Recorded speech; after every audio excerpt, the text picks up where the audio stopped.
it's being recorded. Yeah. Right. Okay. Let's go again. All right. Happy World Menopause Day, everyone. So funny. I started working in menopause about 5 years ago, and at the time I mentioned menopause and people would sort of kind of back away from me and give me a bit of a sideways look, and as if, it was like, oh, that's interesting. Whereas now, it's a lot more in the conversation. But that said, I think we do still have a long way to go. I was working with a group of women on Monday, and their business had actually paid for them to take part in this course that I was, where I'm the coach, the health coach. And even though the business paid for them to do a menopause course, they still didn't feel comfortable raising either their age or their menopausal status at work. So we're moving in the right direction, but I think we still have a way to go. Anyway, I might get you guys to mute yourselves. Mandy, can you mute yourself? All right, so thank you very much. For those who don't know me, my name is Anya Lenine. I am a health and menopause coach as well as a personal trainer. I'm out of my lycra today, which is a bit of a change. But I'm delighted you've come along to learn a bit more about menopause. It's a topic that affects all of us indirectly or directly. So for those of us born with a womb, if we live long enough, we're going to go through menopause. But all the people who live and work with us, they're going to be affected indirectly by menopause. So it really is a topic for everyone. And I'm just all about sharing information, because I think the more we know, the better we understand, the better we can support each other. And also for those going through menopause, the better support they can get. If you have an understanding of what you're going through that might be menopause, you're far better equipped to go and talk to your doctor or whoever your healthcare practitioner is and have some educated questions, if you like. You can sort of go, this is what's going on for me. I think you'll get far more rapid results in your treatment if you actually go in with a bit of knowledge for yourself. So I think that's really education and awareness is the key, I think, here. I do think it's important to recognize that everybody's experience of menopause is going to be different. You might have different views or philosophies on how you treat your menopause, your general health and well-being, different views on how you talk about it. I'm clearly quite open about talking about menopause, but for those women who are in the workplace and they still don't feel quite comfortable talking about it, it's up to each individual person. I am going to say female or her or women throughout this presentation, but please know that people of diverse gender identities, if they're born with a womb, they will go through menopause as well. So this information is really about how everyone can be supported. All right, I'd like to begin today by acknowledging the traditional custodians of the land on which we meet today and pay my respect to elders past and present. And I extend that respect to Aboriginal and Torres Strait Islander peoples here today. So a quick overview of what I'm going to talk about, the basic facts of menopause. Some people are still quite surprised about what menopause actually is. I'll go through some of the symptoms, some of the more surprising symptoms, and then I'll talk about some of the treatment options that are available, and then you can choose how you want to go through that yourself. So today is World Menopause Day. As I said, the theme for today is MHT, so menopause hormone therapy. It used to be called HRT. Same thing, different name. But menopause itself is a one-day event. A woman is said to have reached menopause when she hasn't had a period for 12 consecutive months. It's the only medical condition that is diagnosed retrospectively. For everything else, you go to the doctor and you go, I've got a headache, I've got a fever, I've got this, and the doctor goes, oh, that sounds like the flu or chickenpox or whatever it is. Menopause, it's sort of done a year looking back going, oh, that was menopause. So there is a lot of a big push to educate doctors and to start diagnosing based on symptoms, so that when the changes start earlier in your 40s potentially, you can go then and go, okay, it's perimenopause, and start treating it earlier on. So menopause is that one-day event. Happens on average at age 51. And it's perimenopause, that lead up to that one-day event, which is where most women find the bulk of their symptoms. It's because our hormones are doing this. Particularly estrogen and progesterone, they roller coaster. They'll be up one day, down the next, and it's that roller coaster, that shift from high to low, that causes our symptoms.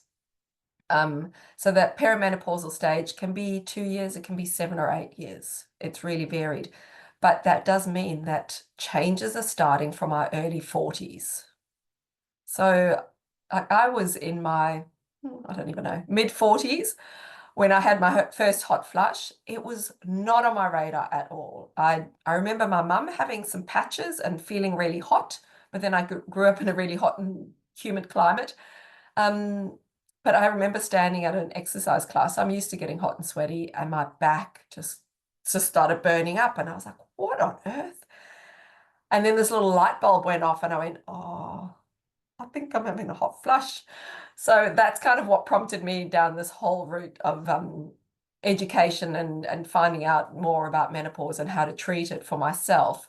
And haven't shut up about it since, really. But yeah, so many women in their early 40s will go, oh, I'm not there yet. I was like, well, you probably are. It's a bit like puberty. Menopause takes place over time. And, the more you know, if we could start educating women and supporting them in their late 30s, early 40s, they'll be far better placed to navigate that menopausal journey. And look, as with anything, there are extremes. Some people go through menopause really, really young, others a lot later. But, those average ages, we're saying the shift's starting to happen in the early 40s. And also, if you think about, so postmenopause then is after that one-day event. And if you think about, most of us are living into our 80s, 80, 85, sometimes into our 90s. There's a whole chunk of living left to do post-menopause. And it's actually the biggest growing demographic of working women in that perimenopause, postmenopausal age group. So it really makes sense to talk about this and to know more about it, because it's covering a big chunk of our lives. So when we say menopause or menopausal, it's a bit of an all-encompassing term for that whole journey. So symptoms. As I said, everyone is going to have different symptoms. Everyone's journey is different. That's going to depend on your medical background, your genetic makeup, your outlook, what your expectations are of menopause. So most of us know the physical symptoms: hot flushes, night sweats, weight gain is a big one people struggle with. But then, and I see this at work, with so many women are getting plantar fasciitis, or they're getting a frozen shoulder, or just general joint pain. At the moment, there's a bit of a theme on tennis elbows. All of those could well be perimenopausal symptoms or menopausal symptoms, because as our estrogen drops, so that's our moisturizing hormone, our lubricating hormone. So as we dry up, quite literally, our joints are going to get a little bit sore. And actually, exercising often helps, because that movement through the joint is going to hydrate the joint. But if that's painful, it's going to put people off exercising. So recognizing that could well be a symptom of menopause, if you then, take either MHT or any other treatments that work for you, it can really help you not only manage the pain, but also keep going with the exercise, because that's a really important part of our midlife journey. The other thing people talk about is changes to their hair, their skin, their nails, changes to the digestion. So a lot of constipation happening around this time of life. And again, it could be due to a number of different symptoms sort of interacting with each other. Could be that you're sitting at your desk all day, you're not moving as much, you're not eating as well. So again, nothing happens in isolation. But again, this could be a symptom of menopause. And often it's the irregular periods and things like that people are sort of firstly starting to notice. The other thing is the psychological symptoms, which are just as real as the physical symptoms.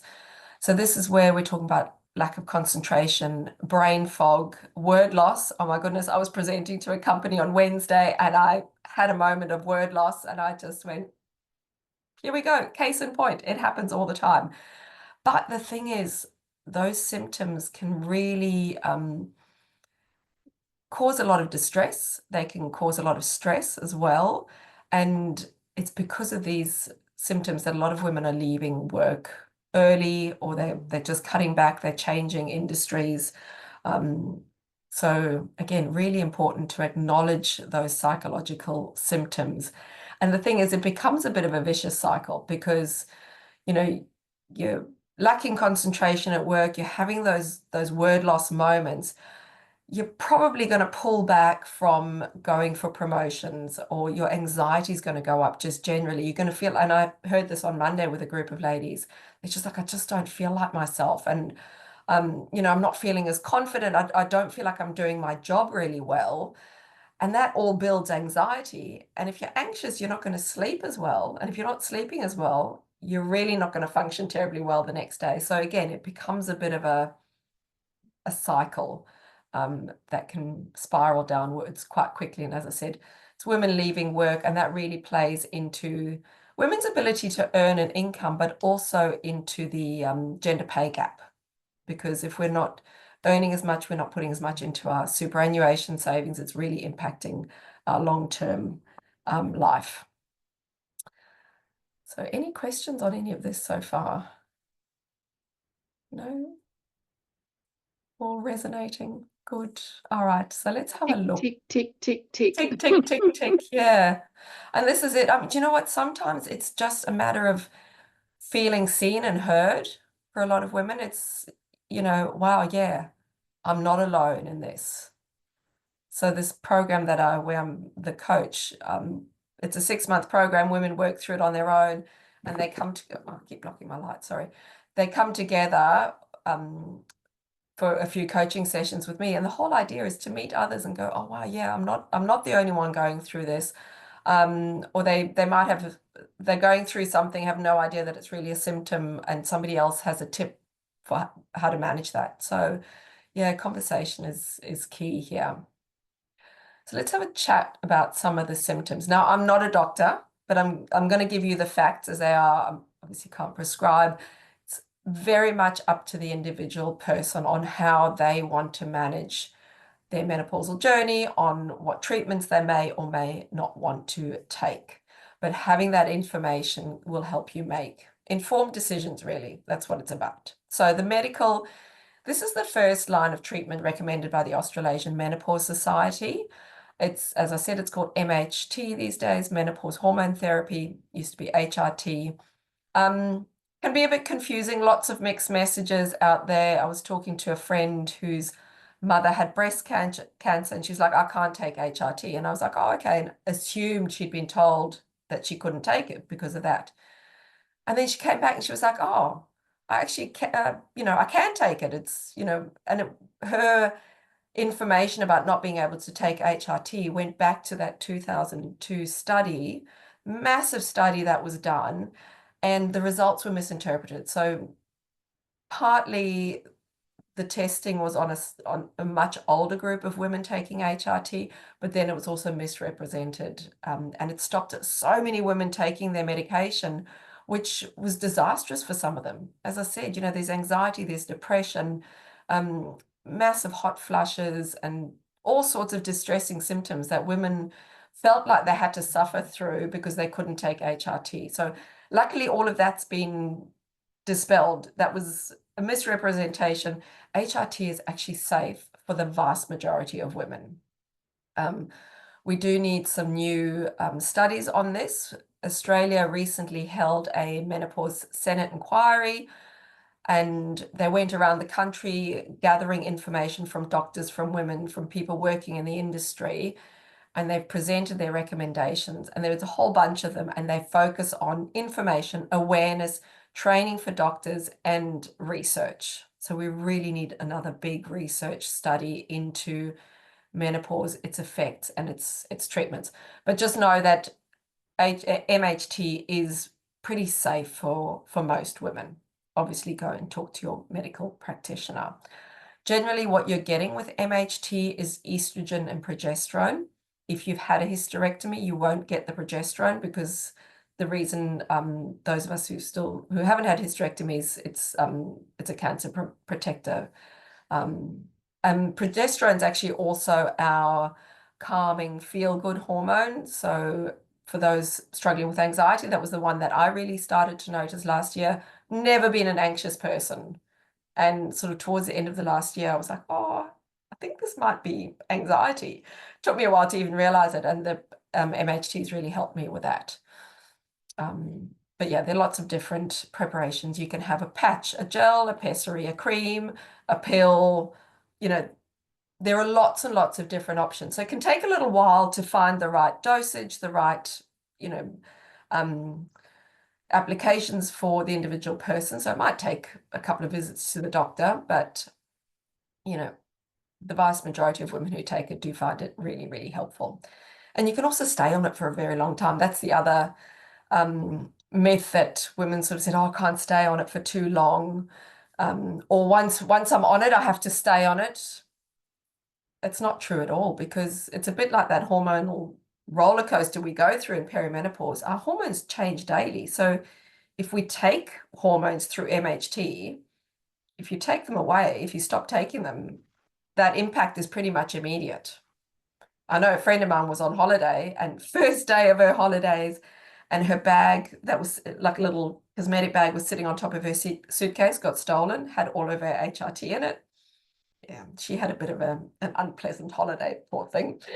So yeah, it's, you know, if it's not working for you, you can come off it and it'll be an immediate reversal, really.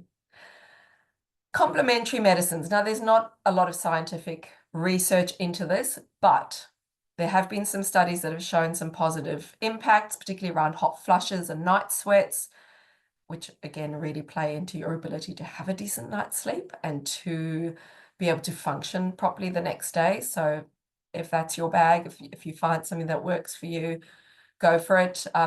Do check with your medical practitioner, because these preparations can still interact with other medications that you might be on. So just be safe, double check what you're taking.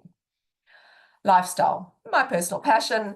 The way somebody looks after themselves during this perimenopausal and menopausal journey is going to have an impact on the symptoms, but also on our long-term health and well-being and ability to function. You know, as the saying goes, your health is your wealth. When you're healthy, when you can function properly, you can do anything. And if we're living into our 80s and sometimes 90s, you know, that's 35, 40, sometimes years that I know I want to keep being active. I want to be able to move. I want to go out. As my 70-year-old client was up in Uluru a couple of months back. She was hiking during the day, sleeping in a swag at night. In other words, she's moving. She's able to get up and down off the floor. She's able to carry a pack. You know, it was a small day pack, but still, you know, thinking about what you want to be able to do. It might even just be sitting on the floor playing with grandchildren, or picking a child up out of a cot or out of a car seat. All of these things take strength, mobility, flexibility. So think about that, you know, maybe sort of cast your mind into the future and think about what you can do now that has an impact onto that future you. And, you know, life's busy, I get it. So maybe little changes done frequently, done consistently, are probably going to be your best bet here. Finally, mindset. I talked about psychological symptoms of menopause, and they're very important to manage. So finding ways to manage your stress levels. It is a busy time of life, but if we can manage our stress, recognize what causes you stress, recognize what fills your cup, what helps you sort of get that take a deep breath moment, and making sure that you manage the stresses and put some of those feel good, fill your cup moments into every day. It might just be sitting quietly with a cup of tea. So rather than grabbing your tea and doing something else, find yourself a quiet corner and sit and just enjoy your cup of tea, or go for a walk around the block. It doesn't have to be a big activity, but just doing something for yourself every day is really important for your mental health and well-being. Another big impact is what we think about this time of life. So I had that hot flush and I think I burst out laughing because I don't know, I thought it was, oh, far out. This is the next thing now. But, a lot of women still feel like they're over the hill, they're going to be invisible, they're useless, some of them confronted by their fertility coming to an end. It can be quite confronting. And the thing is, when we're expecting something to be bad, then any symptom we have will reinforce that negative expectation. Whereas if we can try and shift our view into something more positive, something a bit more curious and looking forward to that next stage of life, then sometimes those symptoms will happen, but you might go, oh yeah, there we go, another hot flush, make a bit of a joke of it, or, just try and be a bit more positive about it, and it'll ease that general distress. So yeah, mindset is a big one here. So talk a bit more about menopause hormone therapy. As I said, it is safe for the vast majority of women. It really helps with so many symptoms. As I said, the estrogen really helps with our itchy, dry skin, our dry eyes, our joint pain. It definitely helped me with my anxiety. It can help with sleep, lots and lots of benefits, vaginal dryness, heavy flooding periods. There's so many pluses here for menopause hormone therapy if that's something that you decide to investigate. I would suggest, if this is something you want to do, at the end I'm going to put up a link, and you can scan the QR code and download a symptom checker, which is really useful to go through and tick off the symptoms that you're experiencing so that you can take that to the doctors and go, this is what's going on for me. These are the ones that I really need to deal with first, and hopefully the others will come along as well. And also remember, when you're making that appointment to go and see your doctor, maybe ask who in the practice specializes in women's health. If you're able to do that, I really recommend it, because up until now, and this is starting to be addressed, but doctors don't learn about menopause. It only affects 51% of the population. But this isn't just Australia, it's worldwide, so it's not the doctor's fault. They just don't learn about it. So you will find doctors who have gone out of their way to learn more about women's health. So if you can make an appointment with that doctor, fabulous. I also work with a doctor called Kelly Teagle. She's based in Canberra, but she has a telehealth service called WellFem, and they are all women's health specialists, and it's telehealth, so it's accessible to anybody in Australia. So just a recommendation there if you're looking for someone. There's a doctor at the Sand called, I was at a talk yesterday and she spoke, just trying to think of her name. She's on Instagram as the menopause DR. Yeah, there are quite a few. I know there's Kerry Cashel on the northern suburbs and the northern beaches. But yeah, there are a number of them around. Someone, Raymond, I think.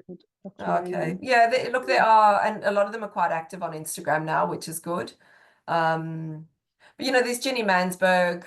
She's written a couple of books. There's Louise Newson in the UK, who has done amazing work, particularly around hormone therapy, and comes under quite a lot of fire from the press and the general media because of how she prescribes. But she does it all very evidence-based. She's one of these super bright, intelligent women. She's a GP as well as a pathologist. So she goes at everything very evidence-based. And yeah, she's got a great podcast and also an app. So yeah, look, it's just, I guess, finding as much information as you can. And then if you do go to the doctor, see if you are able to ask for a doctor who specializes in women's health. Any other questions around that? No? Just about the progesterone, does it mean if you've had a hysterectomy that you don't have progesterone? You generally don't get it. Yeah. Oh, I didn't know that. So the reason we get it when you haven't had a hysterectomy is because it is it's protective against uterine cancers. But again, you know, if anxiety is an issue, it might still be helpful with that. As I said, I don't go to the prescription side of things at all. So that is really something for the individual, because each woman is going to have a different experience and a different medical history. So it's worth just speaking to a doctor about that. Could that be the cause of depression then? Potentially. So a lot of women are prescribed antidepressants at this time of life, and frequently taking HRT would have been a better treatment for them. It does depend on the depression. Yeah. So, but that has been found to be the case, that women are just, they go to the doctor feeling overwhelmed, feeling burnt out, anxiety levels are rising, and they're prescribed an antidepressant. But if they're in this menopausal age, potentially HRT could be a better treatment for them. So yeah, again, it's all about having that information and being able to go to the doctor and go, hey, this is I'm feeling anxious, I'm sort of feeling mildly depressed, but I'm also at that menopausal age. Could it be that? So you know, you kind of better equipped to ask those questions. But then are you allowed that medication if you're not allowed estrogen? You'd have to ask your doctor. Okay. Yeah. So yeah, that's, as I said, everyone's got their own medical history. So it is very much a case-by-case basis to discuss with a doctor. And that's where it's really good to have a doctor who specializes in women's health and understands the hormones and the changes. So yeah. Any other questions? No. So the case against MHT, look, no medication is completely without risks, and given that it's half the population that's potentially taking it, it stands to reason that some people will not be able to take it. The main flags would be a history of breast cancer in the family, heart disease, sometimes age, how old we are when we start taking the MHT. But as I said, look, it is safe for most people, and just do check with your doctor, and also depends on what other medications you're on. So yeah, a little bit more information about the lifestyle treatments. And this is, as I said before, following these guidelines helps your menopausal journey, but your life in general. All right, so starting with diet. Most dietitians will recommend a Mediterranean style diet at this time of life. I'm talking about the general population. Obviously, any food intolerances or allergies, you know, that's going to be dealt with separately. But generally speaking, that Mediterranean style diet is very rich in a variety of plant foods. The guidelines at the moment are to have 30 different plant foods a week. So 30 different types of plant foods. That's fruits, vegetables, nuts, seeds, legumes, herbs. That's all encompassed in there. So for example, you know, if you're having your breakfast and you can swap your white slice of toast for a whole grain slice of toast, and if that's a multi-grain, you're already ticking off 2 or 3 different varieties of seeds in your bread.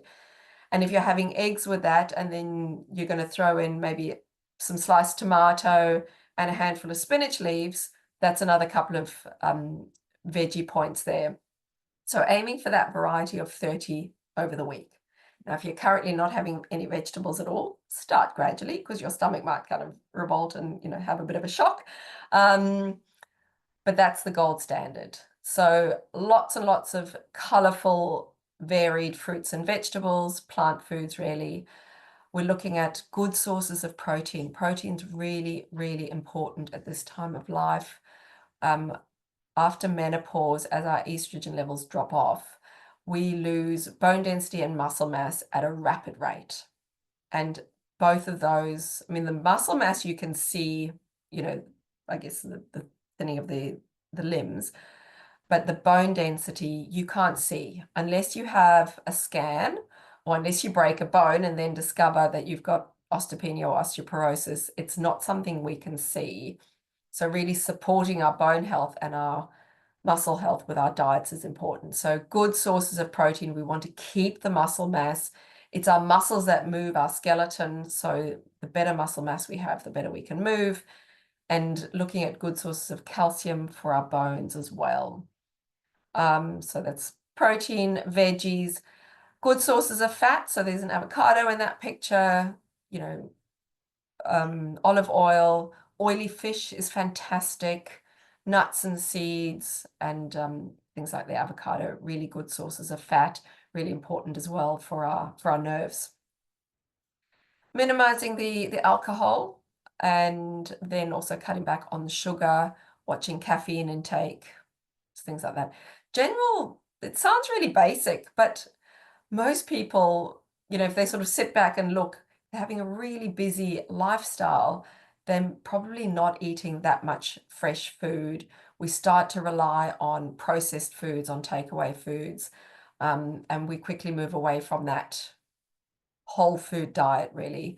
So it can take a little bit of preparation and thinking about it, but it really is the foundation of good health. It's great for our gut health as well, which is linked to our immune system. It's linked to our mental health. So lots of good reasons to eat whole foods and fresh foods. Stress management, I touched on earlier as well, really paying attention to what stresses you, what can you manage, what stresses can you remove from your life, how can you manage the ones that you do have, and yeah, as I said, putting in those feel-good factors into your daily routine. You know, have some of the bigger ones that you can do on a day where you've got a bit more time. You can have those bigger activities that take a little bit more time and to fill your cup. But every day, make a list maybe of some 2-minute, 5-minute activities that just kind of bring you back into a bit more of a rational brain, that slow your heart rate and just calm you down. It really goes a long way to long-term health as well. Sleep is a big one. We're looking at quantity and quality of sleep. So again, you know, it's a busy time of life, and often, you know, women in their late 30s still have young children, so that can be disrupted sleep. And look, there's not a lot that can be done about that when those little ones are waking during the night, but maybe taking a leaf out of your book. When we've got those little kids, we give them a sleep routine. You know, it's usually, or it was when mine were little, dinner, bath, a book, and bed. And that really sets the brain up to expect and get ready for sleep. And starting to consider doing that for yourself. What do you do in the evening? What can you do to wind down and give your brain that signal that, oh, okay, we're going to be going to bed, trying to go to bed at a similar time each night. All those kinds of things, giving yourself the best possible chance, because I think we all know how good we feel after a good night's sleep and how average we feel after not such a good night's sleep. Anyone affected by that full moon last night? I think I was. I woke up quite a few times. But yeah, and it, you know, it has a knock-on effect into our stress levels, into our hunger levels, into our just general functioning the next day. So sleep is key. Mindset, I talked about a bit earlier.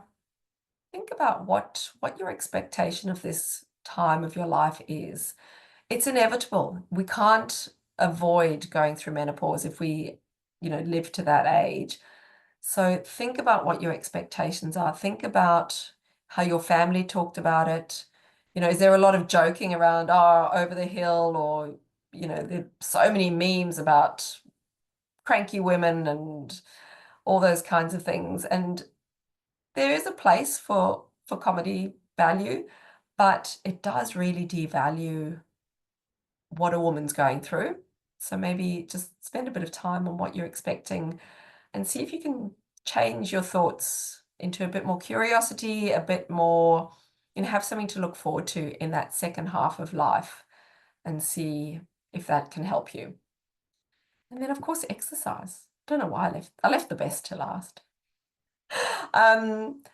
those of you who come to my exercise classes, you'll all know that I've been banging on about lifting heavy weights, really start to try and lift heavier and heavier, do it safely, obviously, but bone density, muscle mass, it's good for your gut health.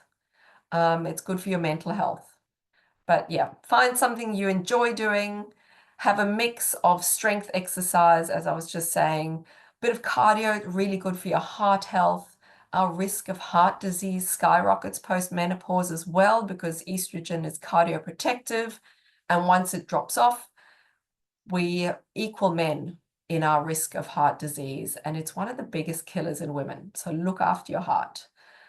So we're doing strength exercise, we're doing cardio, and then you want to do some flexibility and mindfulness exercises as well. So we're looking at Pilates, yoga, Tai Chi, you know, whatever it is that you enjoy that kind of ticks all of those boxes.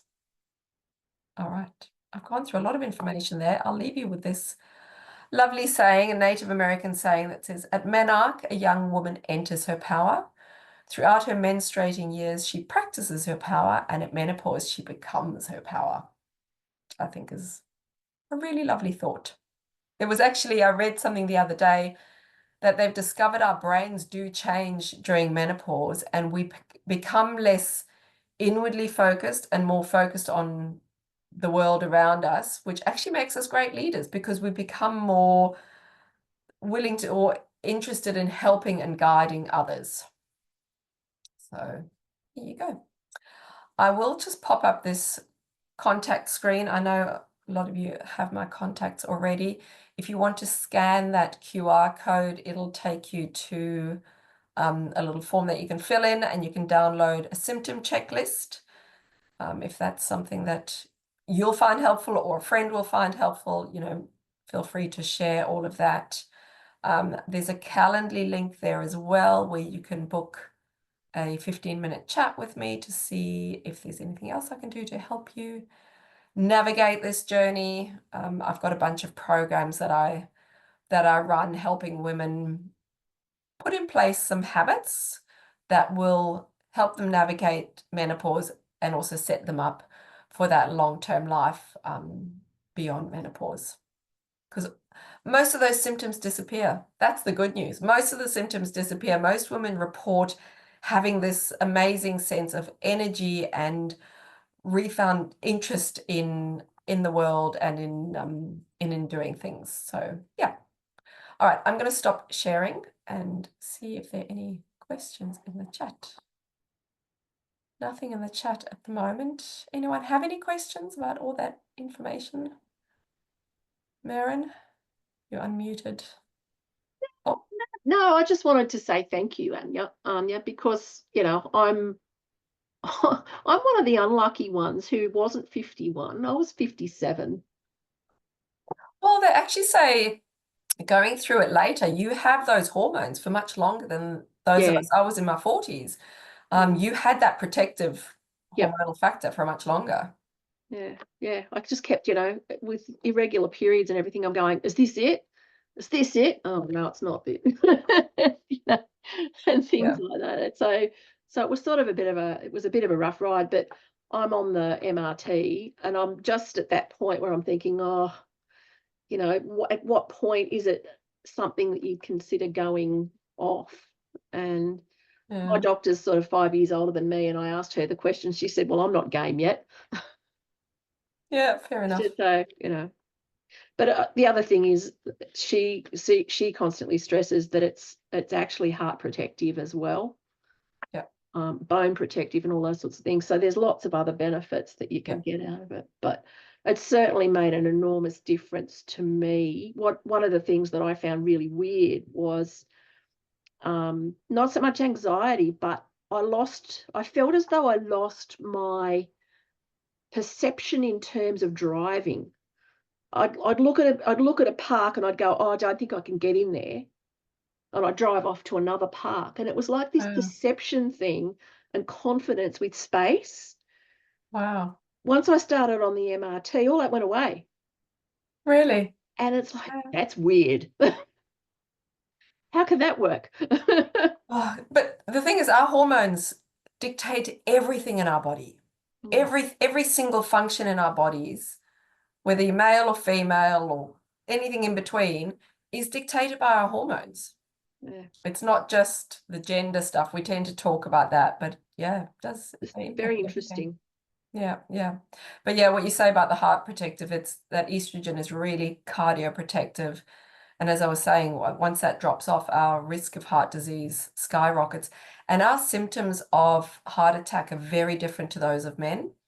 So most medical research until now has been done on men because they're stable, because they don't have the hormonal cycle that we have every month. So it's far easier to study them.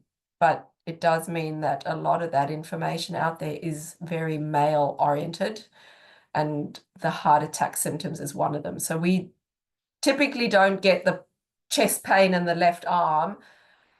Often for women, it might be a bit of back pain. It might be a general not feeling so great. And actually, that's one thing that I keep saying to people as well is, you're the expert in you. If you don't feel great, keep going until you find the help you need. Because, you know, doctors are only human. They only know so much. And as I said, they don't necessarily learn about menopause. So if a doctor brushes you off and you don't feel right, go to another doctor if you can. Find the right help. And again, this is why I keep talking about all of this, because the better we know what's possible, and that you don't have to put up with anxiety or hot flashes or not sleeping so well, then you can advocate for yourself. So, yeah. Any other questions? What else have we got here? No. All right. Well, I am going to make this available. I'll probably pop it on my YouTube channel. So if anybody wants to come back and listen to it again or share it with someone else. But yeah, otherwise, we'll leave it there. Thank you all so much for joining me. Happy World Menopause Day. Thanks, Anu. Thank you, Thanks, Anya. Anya. Thanks, ladies. Nice to see Bye, you. everyone. Bye. Thanks, Anya.